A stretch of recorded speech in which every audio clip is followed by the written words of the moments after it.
तो मैं खड़ा हूँ अपने लाल सांड के साथ। माफ करना। हालांकि मेरे साथ तो थोड़ा सा धोखा हो गया। इस सज्जन को क्या तकलीफ है भाई? थोड़ा सा आपको पता चलेगा।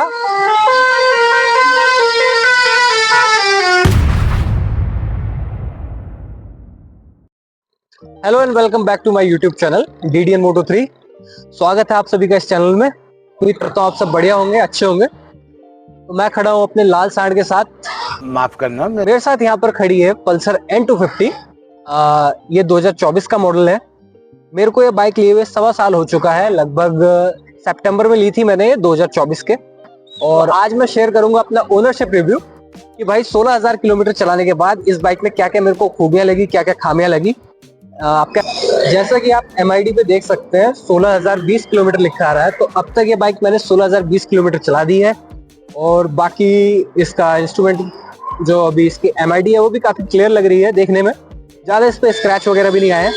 तो अब अगर आप भी ये बाइक खरीदने की सोच रहे हैं और चाहते हैं किसी कस्टमर का रिव्यू देखना, तो ये वीडियो आपके लिए है। क्योंकि बात करते हैं इसके इंजन की। इंजन इसमें मिलता है आपको 249 सीसी का ऑयल कूल्ड इंजन, जो कि 24 PS की हॉर्स पावर बनाता है और 21 Nm का टॉर्क जनरेट करता है। इंजन से मेरे को कोई शिकायत नहीं है। इंजन बहुत ही बेस्ट है इस गाड़ी का। मतलब अब 1.25 साल हो चुका है, 16,000 किलोमीटर चला चुका हूँ, तो इंजन वाइज तो मेरे को इस गाड़ी में कोई कंप्लेन नहीं आई है। और तो और इसका इंजन काफी रिफाइंड है। अगर आप बाकी पल्सर से कंपेयर करें तो ये एक पुरानी टिपिकल बजाज जैसा फील नहीं होता है। काफी स्मूथ इंजन है और अब तक सही में काफी रिलायबल इंजन रहा है मेरे लिए। कहीं पे इस गाड़ी ने धोखा नहीं दिया। अब बात करते हैं इस बाइक के डिजाइन की। तो डिजाइन वाइज क्या मैं सेटिस्फाइड हूँ? तो जी हाँ, बिल्कुल सेटिस्फाइड हूँ। इस बाइक में आगे मिलता है हमें गोल्डन USD सस्पेंशन, जो काफी बीफी है, बड़ा है और ये देखने में बाइक के लुक को बहुत ही एनहांस करता है। फिर आगे आपको मिल जाता है पेडल डिस्क ब्रेक्स फ्रंट में, और ये ABS की प्लेट भी है। यहाँ आपको दिखाते हैं टच करके, ये रही ABS की प्लेट। और क्रेमिका के आपको ब्रेक कैलिपर्स मिलते हैं। फिर पीछे भी आपको पेडल डिस्क मिलता है जैसे कि फ्रंट में है। ये देखिए हल्का हल्का कट्स है यहाँ पे। और पीछे भी क्रेमिका की ब्रेकिंग है इसमें। और क्या बोलते हैं, रियर सेक्शन से बाइक कुछ उतनी ज्यादा अट्रैक्टिव नहीं लगती जितनी फ्रंट से लगती है, बट साइड और फ्रंट इसका सही में कमाल है। कभी कभी लोगों को ऐसा लगता है कि कोई बड़ी बाइक आ गई, तो मेरे को डिजाइन वाइज कोई कंप्लेन नहीं है इस बाइक में। क्या इसके अलावा भी मेरे पास कोई ऑप्शंस थे? तो जी हाँ, बहुत सारे ऑप्शंस थे। मैंने स्टार्ट किया था पल्सर 125 से, FZ 150, N150, N160, R15 और एक और थी जिक्सर SF 150। तो वो सारे छोड़ के मैंने यही बाइक क्यों चूज कर ली? ये बाइक पहले मैं देख भी नहीं रहा था, मेरे को पता भी नहीं था इस बाइक के बारे में। लेकिन फिर कुछ ऐसा हुआ कि मैंने बाकी बाइक किसी कारण से हटा दी। मतलब उन बाइक को छोड़ के फिर मैं इस बाइक पे गया। अगर आप चाहते हैं वो सब बाइक्स मैंने क्यों छोड़ी और उन बाइक को छोड़ के मैंने ये क्यों खरीदी, तो इसको मैं अलग से कवर कर दूंगा अगर इस वीडियो पे कम से कम 3,000 व्यूज आ गए तो। और अगर आप कमेंट करेंगे कि मैं बताऊं कि मैंने वो बाइक्स छोड़ के ये बाइक क्यों परचेस की। ये बाइक खरीदने का असल कारण था, एक तो मेरे को बाइक चाहिए थी बजट में, जो कि थोड़ी पावरफुल हो, अच्छी भी दिखे। मतलब मेरे को तो अच्छी दिखे, बाकी जनता का पता नहीं, लेकिन मेरे को अच्छी दिखनी चाहिए। दूसरा, मैं घर वालों को भी बैठा सकूं, क्योंकि 250 सीसी में मेरे को लगता है सिर्फ यही बाइक है जिसकी पिलियन सीट काफी बड़ी है। बाकी मेरे को नहीं लगता कोई और बाइक ऐसी है जिसमें पिलियन सीट इतनी बड़ी मिलती है आपको। तो मैं इसमें अपने घर वालों को भी बैठाता हूँ, वो भी इजीली बैठ जाते हैं, बशर्ते कि अगर वो पीछे बैठ रहे हैं। तो कभी कभी क्या होता है, ये जो इसके ग्रैब हैंडल्स हैं ये कट वाले हैं। तो जैसे कोई पैंट, अगर किसी ने सूट पहना है, पैंट पहना है और उसमें गैप है, तो जब वो चढ़ते उतरते हैं तो ये फंसता है। तो ये एक थोड़ा ड्रॉबैक है इस बाइक में कि मतलब जब वो आप घर के किसी बड़े को बैठाओ तो उन्हें थोड़ा देखभाल के बैठाना पड़ता है। बैठने के बाद तो बाइक कंफर्टेबल है, नो डाउट, बट चढ़ते हुए क्या होता है, एक तो इस बाइक में आपको यहाँ साड़ी गार्ड भी नहीं मिलता। साड़ी गार्ड भी इस बाइक में नहीं मिलता। ये बिल्कुल प्लेन बोलने वाला साड़ी गार्ड है। हो सकता है आप अलग से यहाँ पे लगवा लो, लेकिन जो एक होता है जैसे स्प्लेंडर में यहाँ पे एक फ्लैट टाइप का लगता है, स्प्लेंडर और नॉर्मल पल्सर वगैरह में भी एक फ्लैट से यहाँ बाहर को रहता है, वो नहीं है। तो जैसे अगर आप किसी को, साड़ी वाली किसी महिला को, अपने माता को, अपने किसी बुजुर्ग को बैठा रहे हैं, तो थोड़ी सी दिक्कत होगी, नो, इसमें कोई शक नहीं है। फिर बात करते हैं इसके प्राइस की। तो इसका प्राइस काफी अच्छा पड़ा था मेरे को, हालांकि मेरे साथ तो थोड़ा सा धोखा हो गया। इस सज्जन को क्या तकलीफ है भाई? क्योंकि मेरे को ये बाइक पड़ी 1,80,000 की, 1,81,000 की ऑन रोड। मैंने एक ही बार में इसका पूरा पेमेंट किया था। लेकिन अब कोई अगर बाइक लेगा ये वाली N250, तो अब जीएसटी में चेंज होने के बाद अब आपको ये बाइक 1,60 के आसपास मिल जाएगी। तो मेरे को थोड़ा 30,000 को नुकसान हो गया है, कोई नहीं, मैं बर्दाश्त कर लूंगा। अब बात करते हैं इस गाड़ी के कंफर्ट की। तो बाइक वैसे काफी कंफर्टेबल है, और मैं साइकिल ज्यादा चलाता हूँ तो मेरे को तो कंफर्ट की कोई शिकायत ही नहीं है। साइकिल के मुकाबले बाइक हमेशा ज्यादा सॉफ्ट रहेगी चलाने में, क्योंकि मैं जो साइकिल चलाता हूँ उसकी सीट इसके मुकाबले तो बहुत हार्ड है। खैर, तो एज अ राइडर ये जो सीट है काफी, मतलब आप देख रहे हो, मेरे को काफी कुशनी फील होती है। और जो पीछे का सीट है ये भी काफी कुशनी है, जो पीछे पिलियन बैठता है उसके लिए भी काफी आसान रहता है इस गाड़ी पे ट्रेवल करना। तो कंफर्ट की बात करें तो गाड़ी वैसे काफी कंफर्टेबल है, मतलब राइडर के लिए भी और पिलियन के लिए भी। पिलियन के लिए गाड़ी इसलिए कंफर्टेबल है क्योंकि इसमें आपको काफी बड़ी सीट मिल जाती है आपके पीछे अगर कोई बैठ के चल रहा है।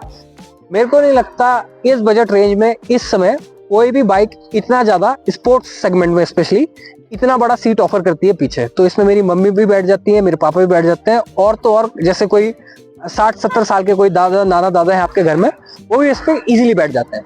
तो पिलियन कंफर्ट तो इस बाइक में है।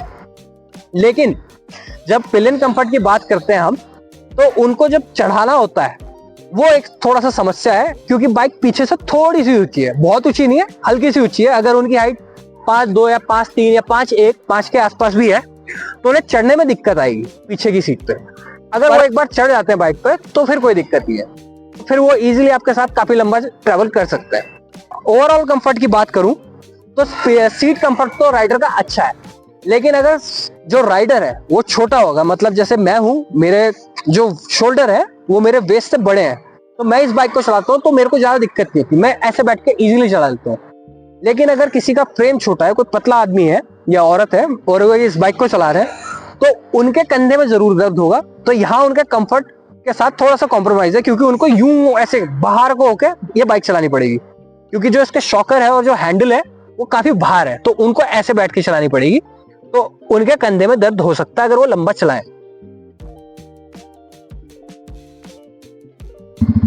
तो बात करते हैं इसकी दूसरा हाईलाइट की, यानी कि इसकी हेडलाइट। तो इस बाइक में काफी बढ़िया हेडलाइट मिलती है, तो जो कि स्विचेबल है, मतलब आप इसकी हेडलाइट को ऑन ऑफ कर सकते हो। कुछ बाइक्स में क्या है, कुछ बाइक्स स्कूटी ऐसी होती है जिनमें आपका हेडलाइट ऐसा होता है जिसको आप ऑन ऑफ नहीं कर सकते, लेकिन इस बाइक में आपको ऑन ऑफ का स्विच मिलता है। ये देखिए, तो ये ऑन हुई, ये डिपर पे है, और ये इसका हाई बीम का थ्रो है। अभी थोड़ा शाम है तो अभी इतना बढ़िया नहीं आ रहा होगा, उसके लिए मैं एक शॉर्ट का क्लिप लगा दूंगा, ऊपर आई बटन में होगा। तो खैर, इस बाइक में काफी अच्छा आपको हेडलाइट थ्रो मिलता है, जो मतलब इसका विजिबिलिटी भी काफी बढ़िया है और थ्रो भी अच्छा है और क्वालिटी भी बहुत बढ़िया है इसकी हेडलाइट की। तो हेडलाइट वाइज तो मेरे को कोई इश्यू नहीं है, और हेडलाइट के कुछ बेनिफिट्स भी हैं इसके। क्या होता है, कभी कभी जब आप हाईवे पे चल रहे होते हो तो सामने से कोई एसयूवी जैसे थार, स्कॉर्पियो टाइप की गाड़ी आ रही होती है, तो उसमें क्या होता है, वो लोग हाई बीम पे आते हैं, आपने देखा होगा ज्यादातर। तो इसकी हेडलाइट इतनी बढ़िया है, अगर मैं उन्हें वापस हाई बीम दे दूं तो वो लोग भी डिपर पे आ जाते हैं। तो इसका हाई बीम काफी तगड़ा है, जो इसका हाई बीम का थ्रो है वो काफी ऊपर तक आता है, तो इसकी हेडलाइट में तो कोई इश्यू ही नहीं है। तो हेडलाइट इसका काफी मजेदार चीज है।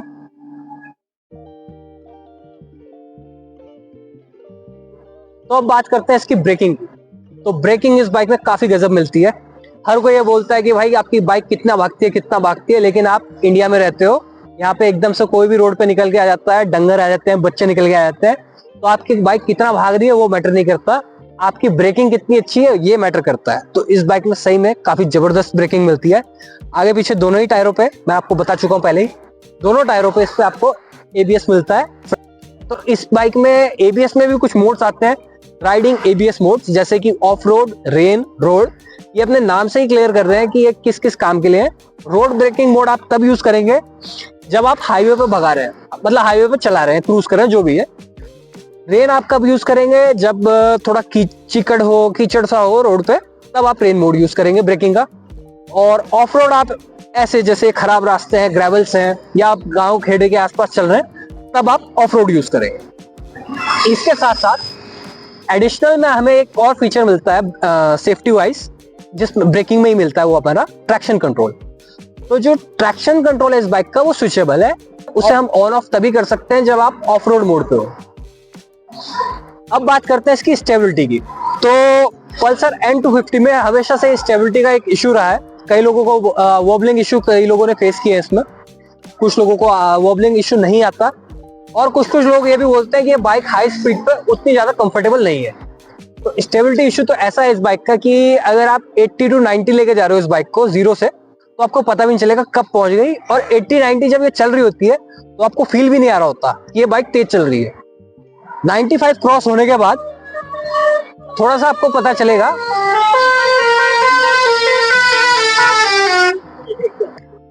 तो कहा था मैं, हाँ, तो 95 क्रॉस करने के बाद आपको पता चलेगा आप बाइक तेज चला रहे हो। 115 के आसपास आपको लगेगा कि बाइक में थोड़ा सा हवा के साथ थोड़ा सा आपको लगेगा स्टेबिलिटी इशू फेस कर रही है बाइक। हिलेगी नहीं बाइक, लेकिन आपको एक कॉन्फिडेंस लूज करने लगोगे आप। और 130 के बाद इस बाइक में एक वॉबलिंग आती है, और वो भी कुछ जगह, ऐसा नहीं कि हर जगह आएगी। क्या है, जो हमारे इंडियन हाईवे हैं वो हर जगह प्लेन नहीं है। कई आपने देखा होगा, भले ही 6 लेन हाईवे बने हैं हमारे, 6 लेन 4 लेन हाईवे, लेकिन कई जगह वहां पे बम्प है। तो अगर आप हाई स्पीड में चलाते हो तो ये एक स्ट्रीट बाइक है, इसका हिलना तय है। तो इसमें सिर्फ ये नहीं है कि बाइक के कारण आ रहा है, इसका ये कारण होता है, कई बार क्या होता है आपकी रोड भी थोड़ी खराब होती है, उसके कारण भी कॉन्फिडेंस लूज होता है। तो 80 to 100 अगर आप क्रूज करते हो तो कोई स्टेबिलिटी इशू है ही नहीं, बहुत इजी है, ब्रेकिंग इजी है। और भारत में तो 80 से 100 पे ही आपको बाइक चलानी चाहिए हाईवेज पे, क्योंकि कोई कब कहां से निकल के आ जाए नहीं पता।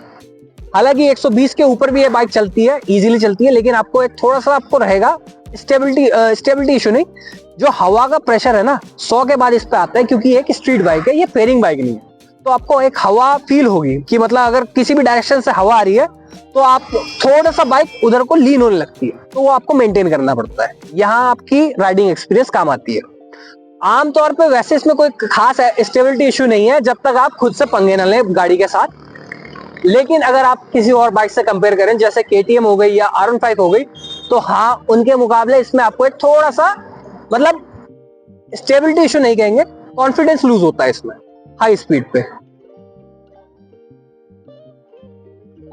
तो सबसे पहला तो इस बाइक का जो टर्निंग रेडियस है वो काफी ज्यादा है। आप देख रहे हो ये हैंडल इतने में रुक जाता है। तो जैसे कहीं अगर आप मोड़ रहे हो यू टर्न पे, स्पेशली नॉर्मली तो मुड़ जाती है इजीली, फ्लिकरेबिलिटी बहुत बढ़िया है बाइक की, आप इजीली मैनेज कर सकते हो उसे ट्रैफिक के अंदर। लेकिन जब आपको एकदम शार्प यू टर्न काटना है तो क्या होता है इस बाइक का, इसका नहीं, पल्सर का हमेशा से रहा है, आज से नहीं कई वर्षों से। तो जब आप काटते हो तो इसका हैंडल पूरा नहीं घूमता। तो एक बार मेरे पापा भी इस बाइक को जब काट रहे थे वो डिसबैलेंस हो गए थे, बट संभाल ली थी, क्योंकि बाइक की सीट हाइट काफी कम है। तो उनकी हाइट 5'4" के आसपास है, 5'3", 5'4" के आसपास उनकी हाइट कम है मेरे से। मेरी 5'9" है, 5'9" के अप्रोक्स है मेरी हाइट। तो मैं तो इजीली फ्लैट फुट करता हूँ, पर वो भी कर लेते हैं, इसलिए उन्होंने वो बाइक संभाल ली। लेकिन अगर आपकी हाइट और छोटी हो और अगर आप इसको मोड़ रहे हैं, जब आप इस बाइक को मोड़ रहे हो, या अगर 5 फीट से नीचे के भी हो, तो शार्प यू टर्न पे ये बाइक आपको गिरा सकती है, इसमें आपको ध्यान रखना पड़ेगा। तो एक तो ये ड्रॉबैक है इसमें कि इसका हैंडल इजीली पूरा नहीं घूमता, ये इतने पे रुक जाता है। फिर इसमें क्या है, एक जो मेरे को लगता है डिसएडवांटेज, वो है इसका ब्रेकिंग। ब्रेकिंग में क्या है, ब्रेकिंग मैंने अभी बोला कि बहुत बढ़िया है, लेकिन ब्रेकिंग में क्या है, इसका जो फ्रंट ब्रेक का एंड है, जो फ्रंट ब्रेक का बाइट फोर्स है, वो पीछे के ब्रेक के बाइट फोर्स से बहुत ज्यादा है। मतलब पीछे का ब्रेक का जो बाइट फोर्स है वो आपको ऐसा लगेगा कि फ्रंट ब्रेक के मुकाबले काफी कम है। हालांकि ये स्पोर्ट्स बाइक है, तो मैं जानता हूँ इसमें 70% और 30% का वो होता है कि 70% आप आगे का ब्रेक यूज करेंगे, 30% आप पीछे का यूज करेंगे।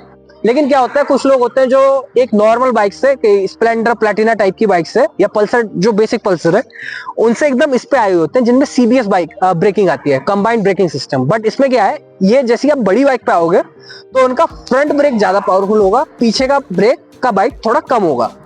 हालांकि ये भी काफी तगड़ा है, लेकिन फ्रंट के मुकाबले थोड़ा कम रहेगा। तो क्या होता है, अगर आप पीछे का ब्रेक मारने के आदी हैं तो आप यहाँ ध्यान रखना, आपका ब्रेक बाइट कम रहेगा। तो ये ध्यान रखने वाली चीज है, क्योंकि मेरे साथ भी ये होता था। फिर एक चीज जो मेरे को इस बाइक में प्रॉब्लम आती थी, वो थी एक माल फंक्शन की लाइट। इस बाइक का जैसे ECU अपडेट हुआ तो इसमें इंजन माल फंक्शन की लाइट आने लगती थी। तो क्या हुआ कि जैसे ये बाइक की सेकंड या थर्ड सर्विस हुई थी, तो मैंने इसका एक ECU अपडेट करवाया, क्योंकि कंपनी वालों ने कहा था कि आप इसके ECU अपडेट करवा लो, बाइक में अपडेट आया कोई, तो मैंने करवाया, फ्री ऑफ कॉस्ट हुआ था वो भी। तो यहाँ सीट खुलती है और यहाँ पे एक कुछ कनेक्टर सा लगता है, उसे लगा के उन्होंने ECU अपडेट किया इस गाड़ी का।